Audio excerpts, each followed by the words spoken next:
Hello there. I'm Lady Loy. You can find me on Lovers Rock Radio on a Friday, 7 till 9, and on Gold Standard Radio on a Saturday, 7 till 9.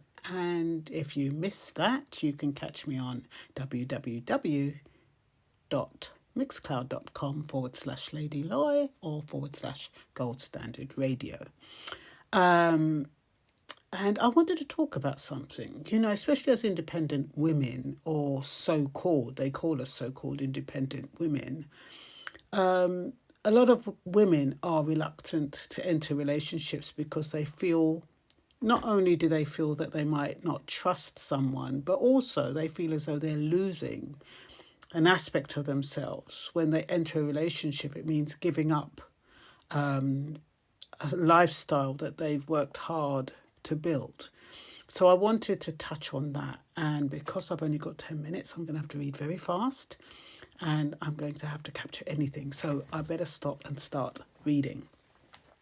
So, how not to lose yourself just because you found somebody. There is something I have been thinking about when it comes to relationships, particularly for women who are recently single or who have been single for a while and are actually quite comfortable on their own.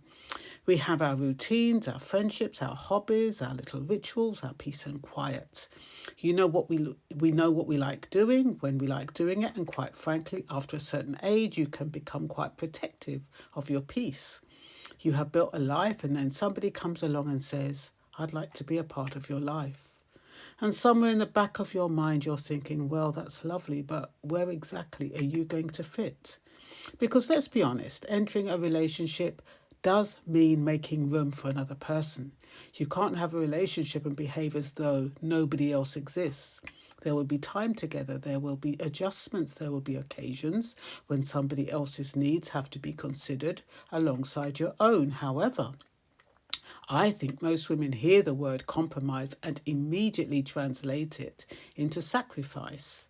I know I've done that. However, those two things are not the same. A healthy relationship may require you to change something. It may require you to give something up occasionally, but you should not be required to give yourself up. Let me give you a more realistic example. Supposing you've been seeing somebody who lives a good few hours drive away and he tells you he's coming down late in the evening, so you organise your day accordingly, recognising that your routine is that you normally spend a couple of hours supporting a colleague who relies on you during a particular time. Then you hear your doorbell. You open the door, and while you're pleased to see him, you feel special that he's travelled a long way to see you, he has turned up earlier than expected, so you say quite naturally, I didn't expect you so early. I hope you don't mind, but I normally spend a couple of hours supporting my colleague. And he responds with a smile, well, today is not a normal day. Now he has a point. It isn't a normal day. He's travelled a long way. He's made an effort to come and see you. But in the context of not losing yourself or becoming resentful, there's another point that matters too. You have a routine. You can tell yourself that this person has travelled a long way to see you. Perhaps tonight I will put my usual routine aside, and that's a healthy sacrifice. Not everything you give up is losing yourself. Sometimes we voluntarily put something aside because something else matters more on that particular day. That is completely different from being expected to abandon your life every time your partner comes to see you. In this scenario, you have sacrificed your routine, but you have not sacrificed yourself. You've adjusted your routine. You have not surrendered your independence. But say 6 months later you have stopped supporting your colleague altogether because every Wednesday evening he comes down and now Wednesday belongs to him. Now that's different. Routines are things you normally do because they're a part of your life. Preferences are things you like doing but can happily move them around when something more important comes along. And then there are things that make you who you are, your friendships, your ambitions, your creative work, your values, your hobbies, your interests, your time alone. Those shouldn't gradually disappear simply because you've entered a relationship.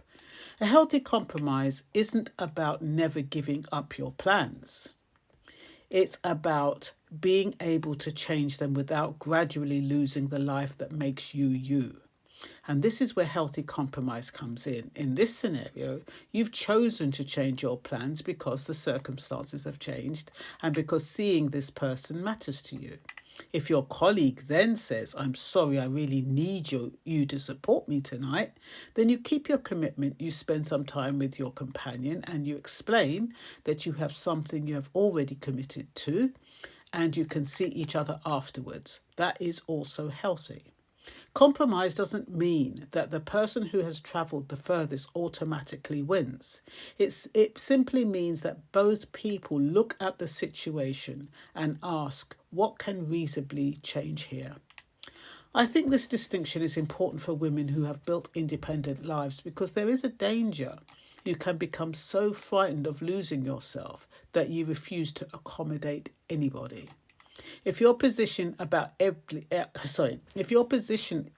about absolutely everything is, I've always done it this way, this is my routine, this is my time, nobody's changing that, you might have protected your independence so successfully that there is no room for another human being.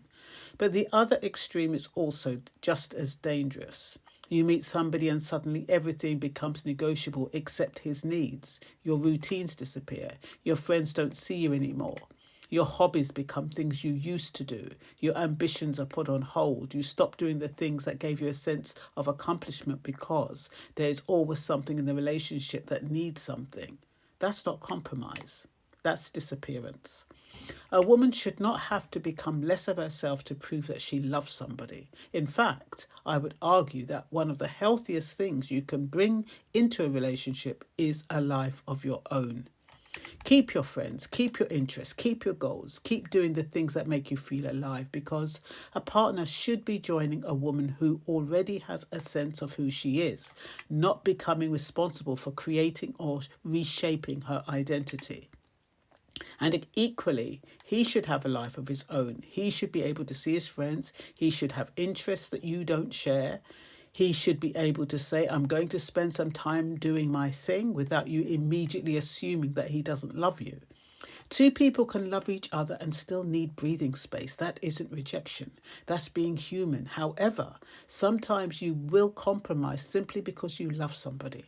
Sometimes it's simply saying this matters to you, so I'll make an effort. And sometimes it's saying this matters to me, so I'd like you to make an effort when something matters to me. That's reciprocity. The Bible puts it quite simply in Philippians. Let each of you look not only to his own interests, but also to the interests of others. There is a difference between choosing the compromise or feeling that you have no choice. And that's where I think we need to draw the line. You shouldn't have to keep proving your love by giving up more and more of things you like to do. So the question isn't, will a relationship stop me from doing everything I enjoy? The question is, can I build a relationship with somebody who understands that I already have a life and wants to add to it rather than replace it? Because that's the relationship worth making room for. And ladies, if somebody comes into your life and hints at you changing your hairstyle or the clothes you wear or drip feeds you into giving up things you enjoy, that is not romance. That's a hostile takeover. You don't need to hand over your door keys just because somebody's bought you flowers, jewellery or perfume. But you also don't go to the other extreme either. Don't become so protective of your independence that nobody is allowed to matter. Loving somebody does mean making room. Sometimes you will need to move things around. Sometimes he will. Sometimes you say, I'll come with you. Sometimes he'll say, I'll come with you. Sometimes you'll say, I can't do that tonight because I've already made a commitment. And sometimes he'll say, that's fine. I understand. That's what healthy relationships look like. Not two people losing themselves, two people making room for each other. And perhaps that's the real fear we need to challenge. You don't have to choose between being loved and being yourself. With the right person, the whole point is that you get to be both. And I know I raced through that, but I do hope it does make sense, because sometimes there is a fine line between losing yourself and accommodating someone else. And I just wanted to try and put that balance so it was clear and simple. I hope I succeeded. Take care of yourself Take care of each other. Until the next time, I'm Lady Loy.